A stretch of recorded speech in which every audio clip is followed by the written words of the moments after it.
یا اللہ یا اللہ، رحمت پہ تیری ہے آسرا، تجھ پہ بھروسہ ہے رب میرا، رحمت پہ تیری ہے آسرا۔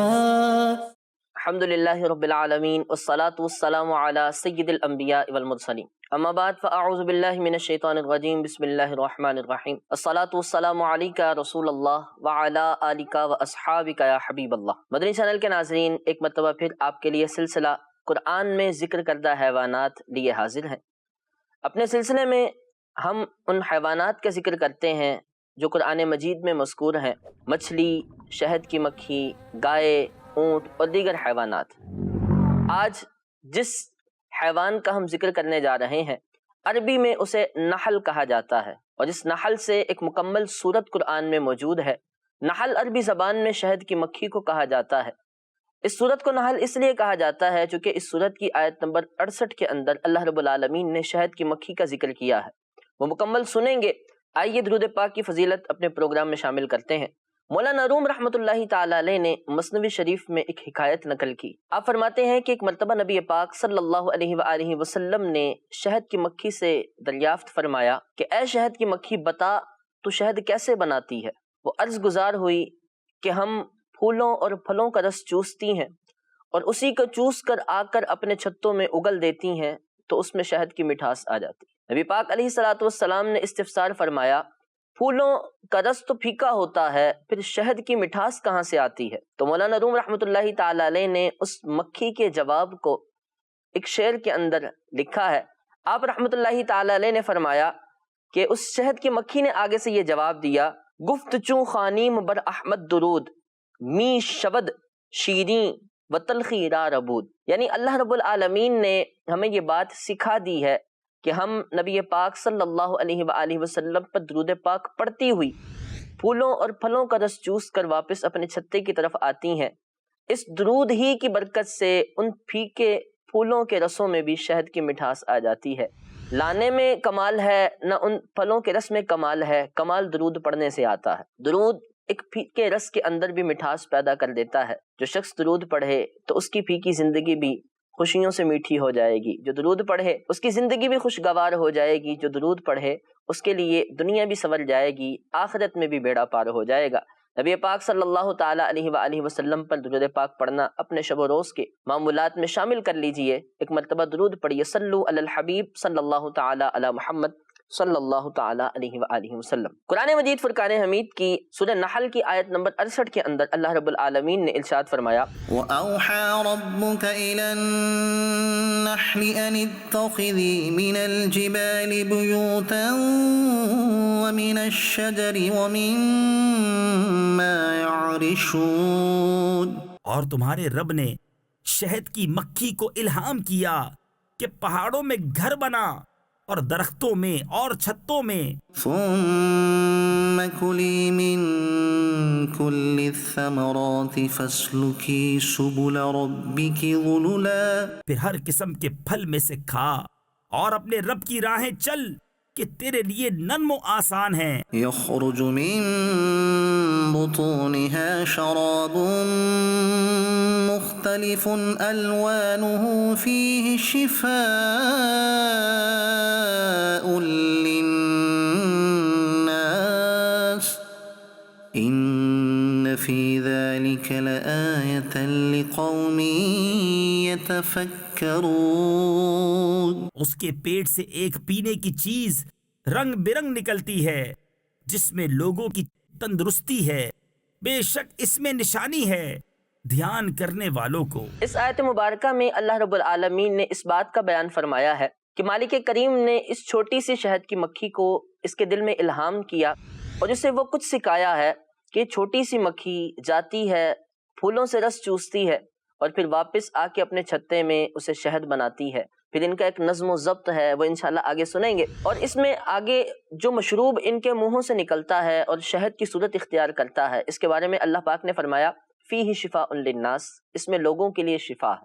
بے شک شہد سے بہت سی بیماریوں کا علاج ملتا ہے، اور نبی پاک علیہ الصلوۃ والسلام کی حدیث پاک ہے علیکم بالشفاءین، تم پر دو شفا دینے والی چیزوں سے شفا حاصل کرنا لازم ہے۔ العسل ایک شہد ہے، والقرآن اور دوسرا قرآن مجید فرقان حمید ہے، کہ قرآن مجید فرقان حمید کے بارے میں بھی آیا نا، ما ہوا شفاء، قرآن میں شفا ہے، اور قرآن ہی میں شہد کی مکھی کے بارے میں آیا کہ شہد کی مکھی سے جو شہد نکلتا ہے اس میں بھی شفا ہے۔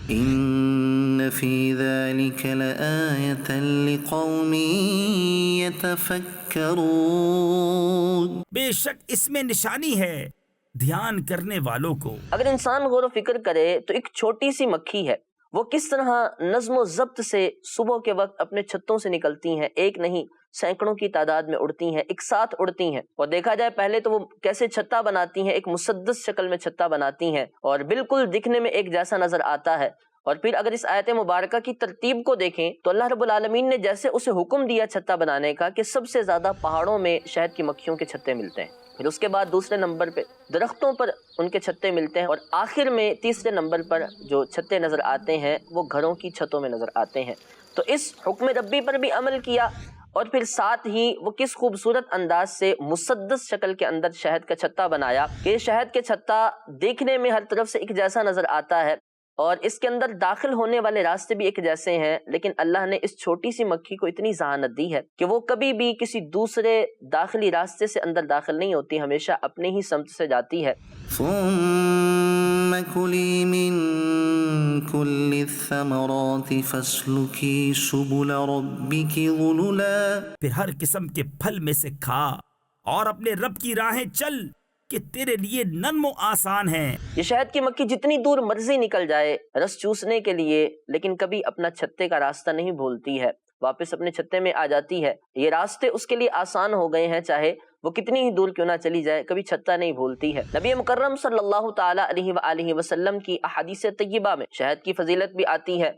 پیارے آقا علیہ الصلوۃ والسلام نے ارشاد فرمایا، جو شخص مہینے کی 3 صبحوں شہد کو چاٹ لیا کرے تو وہ بیماریوں سے محفوظ رہے گا۔ ایک حدیث میں نبی پاک علیہ الصلوۃ والسلام نے ارشاد فرمایا، شہد کی مکھی کی طرح ہو جاؤ کہ اس کے بیٹھنے کا مقام بھی پاک ہے، یہ پاک غذا کھاتی ہے، اور جب کچھ گراتی ہے تو نہ توڑ پھوڑ کرتی ہے نہ اذیت دیتی ہے۔ مفسرین محدثین نے اس حدیث مبارکہ کے تحت لکھا ہے کہ انسان کو شہد کی مکھی کی طرح ہونے کا حکم دیا۔ کیا ایسی خصوصیات شہد کی مکھی میں ہیں؟ کہا کہ شہد کی مکھی جو ہوتی ہے یہ بڑی نظافت پسند ہوتی ہے، یہ صفائی کا بہت خیال رکھتی ہے، پاکیزہ جگہوں پر ہی رہتی ہے، یہاں تک کہ اگر کوئی مکھی گندگی لے کر واپس شہد کے چھتے کی طرف آئے تو ان کے حاکم جو انہی کے اندر ایک بڑی مکھی ہوتی ہے اس کے حکم سے اس شہد کی مکھی کو قتل کر دیا جاتا ہے اور اسے گندگی لانے نہیں دیا جاتا۔ اور اسی طرح ایسے آپس میں تقسیم کر لیتی ہیں کام کہ بعض کا کام پانی لانا ہوتا ہے، بعض پھلوں کا رس چوس کر آتی ہیں، پھولوں کا رس چوس کر آتی ہیں، اور بعض اسی چھتے کے باہر پہرا دیتی ہیں، رکھوالی کرتی ہیں۔ تو اس طرح سے آپس میں ان کا کام تقسیم ہوتا ہے۔ پھر اس کے پیٹ سے جس کے بارے میں آیا، یخرج من بطونها شراب مختلف الوانه، اس کے پیٹ سے مختلف رنگوں کا مشروب نکلتا ہے، اس کے پیٹ سے شہد بھی نکلتا ہے، اور اس کے علاوہ اور بہت سی چیزیں نکلتی ہیں، رائل جلی نکلتی ہے جس کی بہت سارے فوائد بیان کیے جاتے ہیں۔ فرمایا فیہ شفاء للناس، اس میں لوگوں کے لیے شفا ہے، لوگ اس سے شفا حاصل کرتے ہیں۔ نبی مکرم صلی اللہ تعالی علیہ وآلہ وسلم کی بارگاہ میں ایک مرتبہ ایک صحابی حاضر ہوئے، عرض گزار ہوئے، آقا میرے بھائی کو دست لگے ہوئے ہیں، ان کا پیٹ جاری ہو گیا۔ نبی پاک علیہ الصلوۃ والسلام نے ارشاد فرمایا کہ جاؤ انہیں شہد کھلاؤ۔ وہ گئے، جا کر شہد کھلایا، پھر واپس حاضر ہوئے، عرض گزار ہوئے، آقا آپ کے حکم کے مطابق شہد تو کھلایا ہے لیکن ان کے دست اور بڑھ گئے ہیں، شفا نہیں ملی ہے۔ تو پہلے آقا علیہ الصلوۃ والسلام نے پھر ارشاد فرمایا جاؤ انہیں شہد کھلاؤ۔ وہ صحابی پھر گئے، جا کے شہد کھلایا، پھر یہی معاملہ ہوا، واپس آئے، عرض گزار ہوئے، آقا شفا نہیں ملی بلکہ زیادہ ہو گئے ہیں۔ تو پہلے آقا علیہ الصلوۃ والسلام نے فرمایا جاؤ اسے شہد کھلاؤ، بے شک شہد کے اندر اللہ نے شفا رکھی ہے، اور قرآن میں بھی اس کا بیان ہے۔ وہ صحابی کہتے ہیں اب جب میں گیا اور جا کر اپنے بھائی کو شہد کھلایا تو اللہ رب العالمین نے میرے بھائی کو شفا عطا فرمائی۔ لیکن بات وہی ہے، شہد اگرچہ شفا ہے لیکن اسے طبیب جو کہے اس کے مطابق استعمال کرنا ہے، چونکہ بعض غذائیں بعض طبیعتوں کے تو موافق ہوتی ہیں لیکن بعض کے لیے نقصان دہ ہوتی ہیں۔ تو امیر علیہ سنت دامت برکاتہم العالیہ بھی بارہا اس بات کا ذکر فرماتے ہیں جب آپ کسی نسخے کو بیان کرتے ہیں یا کسی چیز کا بیان فرماتے ہیں کہ طبیب کے مشورے سے ہی استعمال کیا جائے، تو وہی بات ہے، الغرض اس میں اللہ رب العالمین نے شفا رکھی ہے۔ نبی پاک صلی اللہ تعالی علیہ وآلہ وسلم کا فرمان ہے، اور اللہ رب العالمین نے قرآن مجید میں بھی اس میں شفا کا حکم فرمایا ہے۔ اب آئے شہد کی مکھی کی طرف چلتے ہیں کہ جس کے بارے میں اللہ نے فرمایا إن في ذلك لآية لقوم يتفكرون۔ بے شک اس میں نشانی ہے دھیان کرنے والوں کو۔ وہ کیا نشانیاں ہیں، وہ کیا سیکھنے کی چیزیں ہیں، وہ کیا باتیں ہیں کہ جب اللہ رب العالمین نے اس مکھی کو الہام کیا تو انسان کو بھی اس سے درس حاصل کرنا چاہیے۔ یہ جتنی بھی مکھیاں ہوتی ہیں سب کی سب ایک حاکمہ کا حکم مانتی ہیں، کبھی یہ اس کے حکم کی خلاف ورزی نہیں کرتی، لیکن انسان ہے کہ اس کا رب جس نے اس کائنات کو بنایا ہے، جس نے ان جانوروں کو اس کی خدمت میں لگا دیا ہے، کسی سے شہد ملتا ہے، کوئی دودھ دیتا ہے، کسی سے گوشت کا فائدہ ملتا ہے، کوئی کپڑے اون دیتا ہے، اس کے باوجود انسان اس رب کا حکم نہیں مانتا، پیروی نہیں کرتا۔ قرآن میں اللہ پاک نے فرمایا يا أيها الإنسان ما غرك بربك الكريم۔ اے آدمی تجھے کس چیز نے فریب دیا؟ اپنے کرم والے رب سے۔ وہ جو اس چھوٹی سی مکھی سے تمہیں ایک شفا بخش چیز دیتا ہے، وہ جو ان جانوروں کو تمہاری خدمت میں لگا رکھتا ہے، وہ جو بڑے بڑے جانوروں کو تمہارے لیے مسخر کر دیتا ہے، آؤ اس رب کی بارگاہ میں جھک جاؤ، اس کی عبادت گزار بن جاؤ۔ جب ایسے ہو جاؤ گے تو پھر اللہ رب العالمین اور بے شمار انعامات سے نوازے گا۔ تو نبی پاک علیہ الصلوۃ والسلام نے فرمایا تھا کہ شہد کی مکھی کی طرح ہو جاؤ۔ اس حکم کی محدثین نے بہت سی وجوہات بیان کی ہیں۔ فرمایا کہ شہد کی مکھی جو ہوتی ہے یہ قناعت پسند ہوتی ہے، انسان کو بھی چاہیے کہ قناعت پسند بن جائے، جتنا اللہ نے دیا اس پر راضی ہو، شکر کرے۔ لئن شکرتم لأزیدنکم۔ اگر احسان مانو گے تو میں تمہیں اور دوں گا۔ شکر کرنے سے اور بڑھتی ہیں۔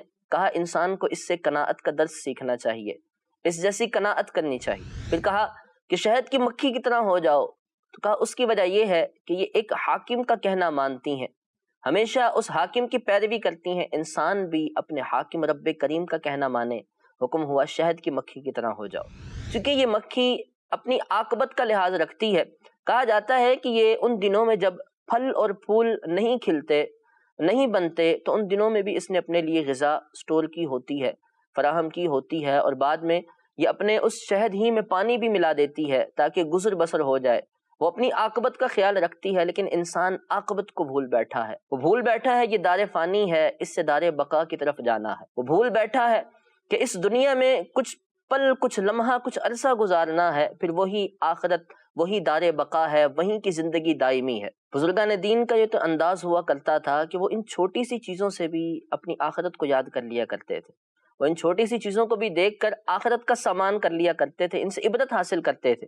قربان جائیے، شیخ طریقت امیر اہل سنت دامت برکاتہ العالیہ ایک مرتبہ سفر پر تھے عرب امارات کے، تو صبح کے وقت آپ جب اٹھے تو چلتے ہوئے آپ کے قدم کے نیچے شہد کی مکھی آئی اور اس نے آپ کو ڈس لیا۔ ڈنگ کی شدت کی وجہ سے آپ نے اپنا پاؤں اٹھایا تو آپ کے ساتھ جو ہمراہی تھے وہ دوڑے جلدی سے اور فلائنگ کلر سپرے اٹھا لائے۔ جب امیر اہل سنت دامت برکاتہ العالیہ نے دیکھا تو انہیں فوراً روکا، کہا ایسا نہیں کرو، اور دیکھا کہ وہ جو مکھی تھی وہ رینگتی ہوئی سائیڈ کو جانے لگی، تو کہا اسے مت مارو، اللہ رب العالمین کا شکر کرو کہ صرف اس مکھی نے کاٹا ہے، اگر اس کی جگہ کوئی اور چیز ہوتی تو پھر کیا ہوتا؟ اور یہاں تو ایک چھوٹی سی مکھی ہے جس کے ڈنگ نے اتنا درد دیا ہے، اگر آخرت میں معاملہ ایسا ہوا کہ سانپ بچھو مسلط ہوئے قبر میں آخرت میں، تو پھر کیا ہوگا؟ یعنی مفہوم عرض کر رہا ہوں، امیر علیہ سنت دامت برکاتہ العالیہ نے بھی اس شہد کی مکھی کے کاٹنے سے اپنی آخرت کو یاد کیا۔ یہی ایک مومن کی شان ہے کہ وہ اس دنیا کی چیزوں سے آخرت کے لیے عبرت حاصل کرتا ہے، چاہے وہ شہد کی مکھی ہی کیوں نہ ہو۔ تو ہمیں بھی چاہیے کہ اس شہد کی مکھی سے ان سیکھنے کی چیزوں کو سیکھیں۔ پھر اس کے علاوہ اس شہد کی مکھی سے انسان کے لیے کون سی چیزیں ہیں کہ جن کے بارے میں اللہ پاک نے ارشاد فرمایا کہ اس میں ضرور نشانیاں ہیں اس قوم کے لیے جو غور و فکر کرے؟ آئیے وہ سنتے ہیں۔ حضرت سیدنا وہب بن منبع رضی اللہ تعالیٰ عنہ ایک روایت کرتے ہیں کہ گزشتہ امتوں کے اندر ایک شخص ایک راہب کے پاس سے گزرا، تو جب اس کے پاس سے گزرا دیکھا کہ یہ درویش ہے، اللہ والا لگتا ہے، تو اس کے پاس آ کر عرض گزار ہوا، کہنے لگا کہ مجھے کچھ نصیحت کیجیے۔ وہ راہب نصیحت کے مدنی پھول کچھ یوں دینے لگا کہ تم دنیا سے بے رغبت ہو جاؤ اور اس دنیا کی خاطر دنیا داروں سے مت الجھو، مت جھگڑو، اور یقیناً بہت سی ایسی خرابیاں ہیں کہ جو اس دنیا کی وجہ سے اور دنیا داروں کی وجہ سے ہوتی ہے کہ انسان اگر اس دنیا سے بے رغبت ہو جائے تو دنیا اس کے قدموں میں آ جاتی ہے، اور دنیا داروں کے پیچھے نہ جائے تو دنیا دار اس کے ہو جاتے ہیں۔ دنیا داروں کے پیچھے جانا یا دنیا داروں سے الجھنا اس دنیا ہی کی خاطر ہوتا ہے۔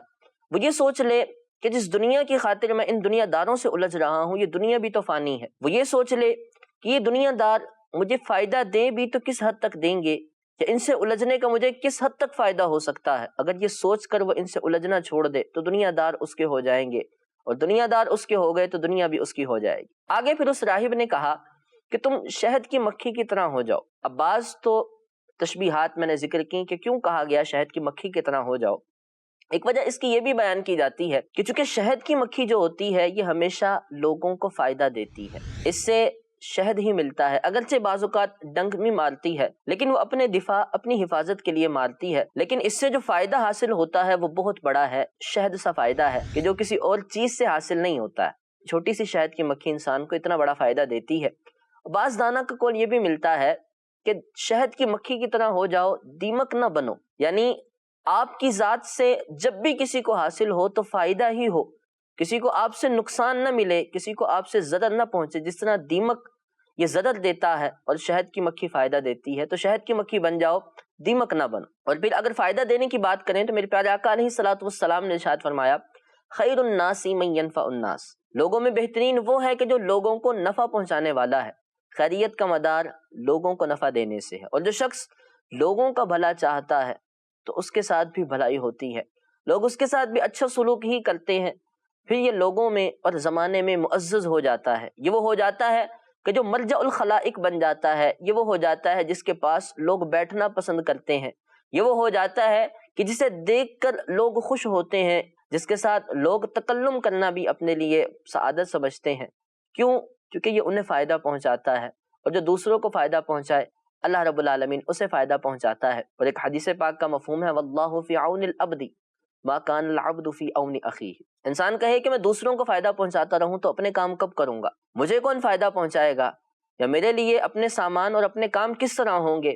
تو سنیے حدیث پاک میں ہے اللہ اس شخص کی مدد کرتا ہے کہ جو دوسروں کی مدد کرتا ہے۔ آپ دوسروں کے لیے نفع بخش بن جائیں، اللہ رب العالمین آپ کے لیے نفع کا سامان کر دے گا۔